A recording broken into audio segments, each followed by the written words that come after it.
dapat kami sampaikan bahwa minggu yang lalu kami secara resmi sudah mendapatkan surat pemberitahuan dari Pengadilan Negeri Cirebon bahwa berkas sudah dikirim ke Mahkamah Agung dan sedang berproses di Mahkamah Agung bagi 7 terpidana PK yang kemarin kita selesaikan sidangnya di awal Oktober kemarin.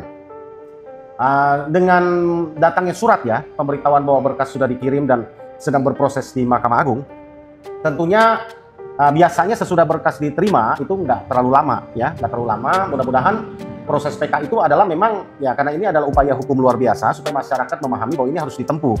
Bahwa menurut hukum acara kita pasal 263 KUHP memang ketiga alasan untuk mengajukan PK ya, novum, kekhilafan hakim, pertentangan satu dengan yang lain itu sudah kita dapatkan dan sudah kita hadirkan di dalam persidangan PK yang lalu di Pengadilan Negeri Cirebon.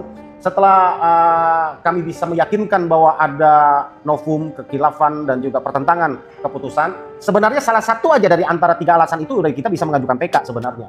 Tapi sistem acara hukum pidana kita mengharuskan bahwa majelis hakim yang menyidangkan perkara awal itu yang memeriksa apakah alasan kami mengajukan PK sudah sesuai dan bisa diterima atau tidak sesuai dengan pasal 263 tadi.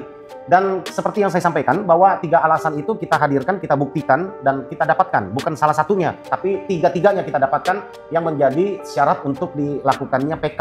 Itu sebabnya ketika proses di Pengadilan Negeri Cirebon itu ya, sesudah mereka memeriksa dan meyakini bahwa persyaratan untuk mengajukan PK itu sudah terpenuhi ya, majelis yang memeriksa awal ya, yang di Pengadilan Negeri Cirebon kemarin itu akan membuat pendapat hukum selama perjalanan dari peninjauan kembali, proses sidang peninjauan kembali kemarin yang berlangsung 1 bulan lebih ya, dengan sampai ke Sudirman 1 bulan lebih. Itu mereka akan membuat pendapat hukum. Pendapat hukum inilah yang dituangkan dalam bentuk tertulis yang sudah mereka kirimkan ke Mahkamah Agung ya. Proses selanjutnya adalah Mahkamah Agung akan membentuk majelis PK. Majelis PK yang terdiri daripada Hakim Agung. Para Hakim Agung inilah yang akan memutus apakah PK-nya diterima, apakah atau tidak. Kalau diterima, ya bentuk terimanya bagaimana? Apakah pengurangan hukuman atau dibebaskan mereka? Ya, ini yang kita lagi menunggu. Kira-kira prosesnya memang memerlukan waktu dan kadang kita memang nggak sabar ya melihat dengan fakta-fakta yang kita hadirkan bahwa mereka ini kan miris ya. Bahwa kita duga tidak melakukan apa yang dituduhkan sama mereka. Jadi masyarakat sekalian bersabar ya, bersabar. Saya yakin bahwa proses ini akan berjalan transparan. Walaupun dalam proses ini ada beberapa hal timbul ya, yang kita patut jaga kawal bersama-sama ya, dengan tertangkapnya oknum mantan pejabat Mahkamah Agung dan lain. Saya berharap ya Hakim Agung ini akan bertindak secara profesional itu. Sambil berharap ya, informasi-informasi yang kami dapatkan bahwa penunjukan majelis ya di Mahkamah Agung yang memeriksa dan juga terhadap jalannya proses ya persidangan PK, saya berharap majelis Mahkamah Agung yang memeriksa menontonlah TV rekaman supaya bisa memaknai dan menjiwai, melihat perkembangan real yang terjadi selama proses PK, persidangan PK. Mereka ini kan tidak ikut dalam proses persidangan PK secara langsung, ya, sehingga marwahnya, rohnya itu bisa didapat oleh Majelis Agung nanti, sehingga putusannya itu adalah bisa juga mendapatkan keadilan seperti yang masyarakat harapkan. Saya memohon kepada Majelis Hakim Agung nanti yang dibentuk agar dapat melihat rekaman-rekaman, fakta-fakta, baik itu novum, baik itu pertentangan keputusan satu dengan yang lain, ataupun yang disebut dengan kekhilafan hakim yang kami uraikan satu demi satu di dalam persidangan PK yang lalu. Saya selaku kuasa hukum pasti sangat yakin bahwa seharusnya tidak ada alasan, sekali lagi, tidak ada alasan bagi Mahkamah Agung untuk menolak PK mereka. Kenapa? Ya, ini yang saya harus sampaikan. Kenapa? Bahwa 3 hal yang kami hadirkan di dalam persidangan peninjauan kembali yang menyangkut pasal 263 KUHP yang disebut dengan novum ya. Novum itu keadaan baru ya, keadaan baru yang saat itu tidak dihadirkan ya, yang kami hadirkan di persidangan peninjauan kembali kemarin. Novum itu misalnya ada ekstraksi handphone percakapan antara Vina dengan Widi. Itu belum pernah sama sekali dihadirkan dan diperiksa. Ya, dan bahkan di persidangan PK yang kemarin di Pengadilan Negeri Cirebon, kalau kemarin itu kan jalan ceritanya adalah bahwa handphonenya Vina sudah pernah diekstraksi ada di berkas. waktu tahun 2016 yang lalu. Tetapi ini tidak pernah dibahas. Ya, tidak pernah dibahas di mana itu berisi informasi penting. Mengapa penting? Karena itu berisi antara jam percakapan telepon antara Vina dengan siapa namanya? Widi ya, dengan Widi, bahwa jam 22.10 mereka masih berteleponan. Jam 22.14 mereka masih SMS-an. Padahal di dalam dakwaan pembunuhan, dalam rangkaian peristiwa yang dituduhkan kepada mereka, bahwa mereka ini didakwa sudah melakukan peristiwa pembunuhan, penganiayaan itu mulai dari 21.30. Ya, lalu puncaknya sampai pukul 22. Dan memang para saksi yang hadir saat itu mengatakan pukul 22.30 ya, itu polisi dari Polsek Talun, dari masyarakat itu memang sudah ada di TKP. Sudah ada di TKP. Itu benar, itu fakta, tidak bisa persoalan akan timbul dengan fakta di novum yang kami hadirkan dengan ekstraksi handphone Vina tadi. Kalau memang 22.14 itu mereka masih SMS-an, pertanyaannya dalam hanya kurang lebih 15 menit, apa mungkin rangkaian tuduhan yang diceritakan, yang dituduhkan kepada mereka, bahwa terjadi kejar-kejaran di depan SMP 11, terjadi timpukan batu, terjadi tusukan bambu dan lain, sampai ke flyover yang jaraknya kurang lebih 1,2 km, lalu mereka dibawa lagi ke tanah kosong di depan SMP 11 tempat mereka mulai mengejar. Di situ terjadi perkosaan, pengeroyokan, pemukulan, pembunuhan. Perkosaan diduga dilakukan oleh 8 orang. Apakah mungkin terjadi? Bayangin, mereka 1,2 kilo berangkat. Waktu mereka bawa lagi 1,2 kilo lagi. Habis selesai mereka lakukan pembunuhan dan perkosaan, dikembalikan lagi 1,2 kilo lagi. Perjalanan 3,6 kilometer. Belum lagi terjadi yang kejar-kejarannya, belum terjadi mereka diangkutnya, belum terjadi yang lain. Itu novum pertama yang kami hadirkan, dan itu kan waktu tahun 2016 baru handphone Vina yang diekstrak. Persidangan peninjauan kembali kemarin, handphone lawan bicaranya dengan Widi itu diserahkan ke kami ekstrak ya, kami ini cocok jamnya, cocok percakapannya. Jadi ini membuktikan, nggak bisa dibantah ini, gitu kan, bahwa nggak mungkin terjadi pembunuhan, ya. Apalagi fakta lain novum yang kami hadirkan, bahwa ada yang melihat malam itu terjadi kecelakaan, ada yang melihat langsung. Lukanya pun mengarah kepada luka kecelakaan, nggak ada luka pembunuhan, luka tusuk, luka apa, nggak ada. Ya, kemudian hal yang lain yang kami sampaikan di dalam persidangan kemarin adalah bahwa selain tidak ada luka tusuk, lukanya pun luka kecelakaan, ada yang melihat kecelakaan, motor rusaknya pun di sebelah kanan, luka tubuhnya pun dominan di sebelah kanan. Ya, waktu yang dituduhkan kepada mereka peristiwa itu hanya jam 15 menit, tidak mungkin terjadi pembunuhan dan perkosaan. Kami hadirkan juga saksi ahli forensik, dokter forensik ya. Kami tanya, ya, ada nggak sih survei kalau orang melakukan perkosaan itu satu orang butuh waktu berapa lama? Dia sampaikan data loh, dia sampaikan data, dokter yang kami hadirkan. Dia katakan dalam satu peristiwa pemerkosaan di depan umum, satu orang memerlukan paling sedikit itu katakan 10 menit ya, atau 8 menit kalau nggak salah. Ya, saya sampaikan kalau 10 menit, 8 sampai 10 menit itu disampaikan, itu paling cepat ya, itu paling cepat. Kalau ini dilakukan 8 orang, berarti kira-kira sudah hampir 90 menit.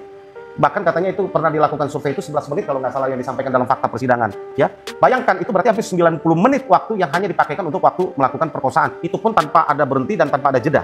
Belum lagi peristiwa kejar-kejarannya, peristiwa timpuk-timpukannya, lalu di flyover mereka mesti putar baliknya. Jadi nggak mungkin lah, itu peristiwa novum.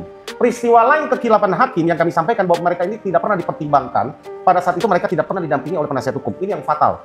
Ya, Miranda Rules ya, itu mengamanatkan kita dalam KUHAP bahwa mereka wajib didampingi oleh penasihat hukum karena tuntutan mereka hukumannya lebih dari 5 tahun penjara. Apalagi ini adalah tuntutan hukuman mati.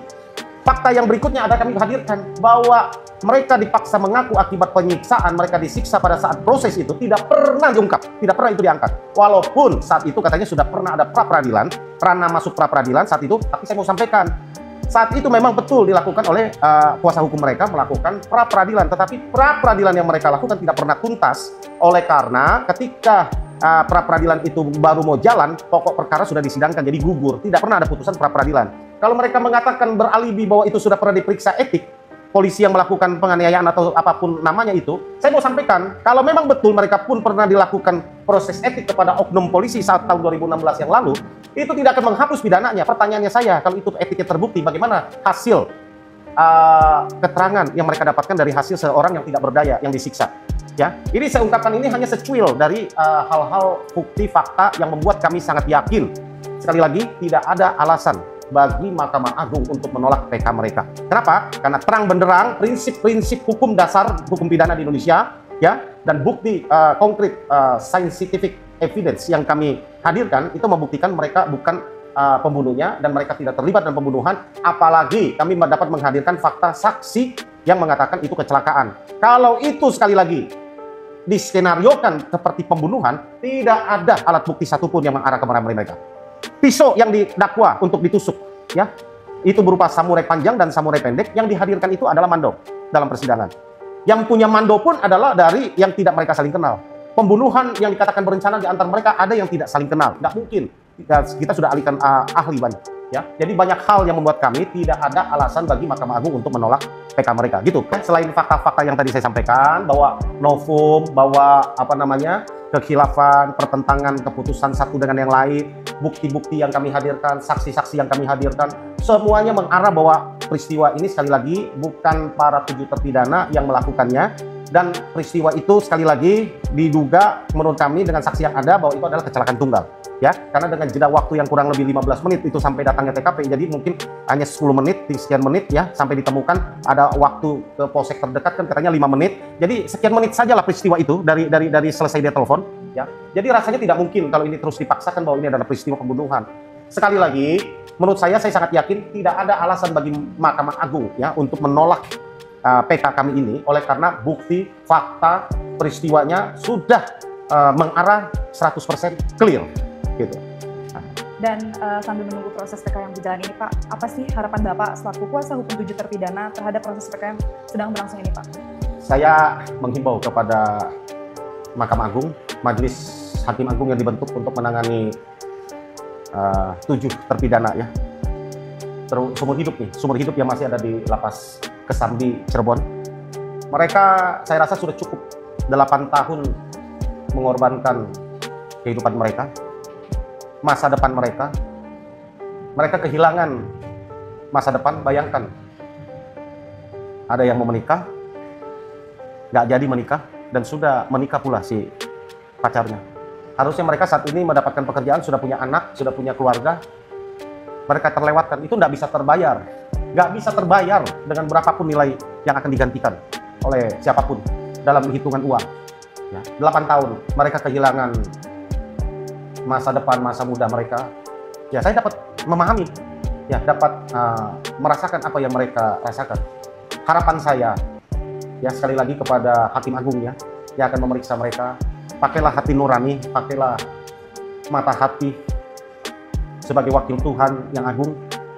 Pelajarilah dan lihat fakta-fakta yang terjadi di dalam peristiwa Vina dan Eki ini, khususnya kepada 7 terpidana ini.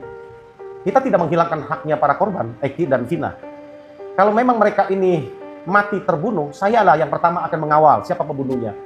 Mereka harus mendapatkan hukuman. Tidak boleh juga kita biarkan pembunuh itu berkeliaran. Ini prinsip. Kalau mereka benar adalah mati, meninggal karena apa? Pembunuhan.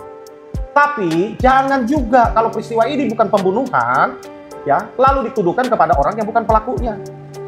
Ini tentu sesuatu yang tidak fair dan tidak baik, mengorbankan masa depan orang. Ini yang saya himbau. Ya, saya tidak mempro bahwa yang pembunuh itu harus dibebaskan. Sekali lagi, itu bukan tujuan kita. Kita menegakkan keadilan. Ya, pembunuh itu harus mendapatkan jalan harus mendapatkan apa? Hukumannya. Itu adalah perintah konstitusi, undang-undang kepada kita. Tapi tidak boleh kita menghukum satu orang pun yang tidak bersalah. Ini yang harus menjadi perhatian Majelis Hakim Agung. Saya himbau, sekali lagi, mereka sudah kehilangan masa depan mereka. 8 tahun mereka ada di dalam jeruji besi. Atas apa yang tidak mereka lakukan? Di mana hati nurani kita? Di mana perasaan kita? Di mana kemanusiaan kita? Itu yang saya ingin ungkit. Sekali lagi, tidak ada alasan bagi Mahkamah Agung untuk menolak peninjauan kembali mereka dari versi kami selaku penasihat hukum. Ya. Ini sangat penting, kita tegakkan keadilan seadil-adilnya. Dalam prinsip hukum pidana, seorang yang melakukan pelanggaran hukum pidana, dialah yang harus menanggung, dialah yang harus menjalani pidananya akibat kesalahan yang dia buat. Nggak bisa orang lain yang menanggung, apalagi kalau dia tidak bersalah. Ada adigium di hukum Indonesia. Lebih baik membebaskan 1000 orang yang bersalah daripada menghukum 1 orang yang tidak bersalah.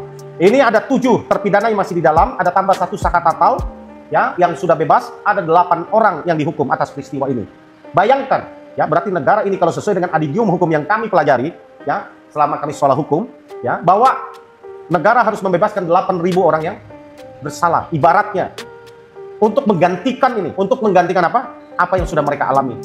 Sekali lagi pada Majelis Hakim Agung dan Mahkamah Agung yang menangani ini, mari bekerja profesional, lihat fakta, lihat rekaman peristiwa selama sidang PK, apa yang kami hadirkan, semoga dapat mengungkap kebenaran menjadi nyata di dalam peristiwa Vina dan Eki Cirebon.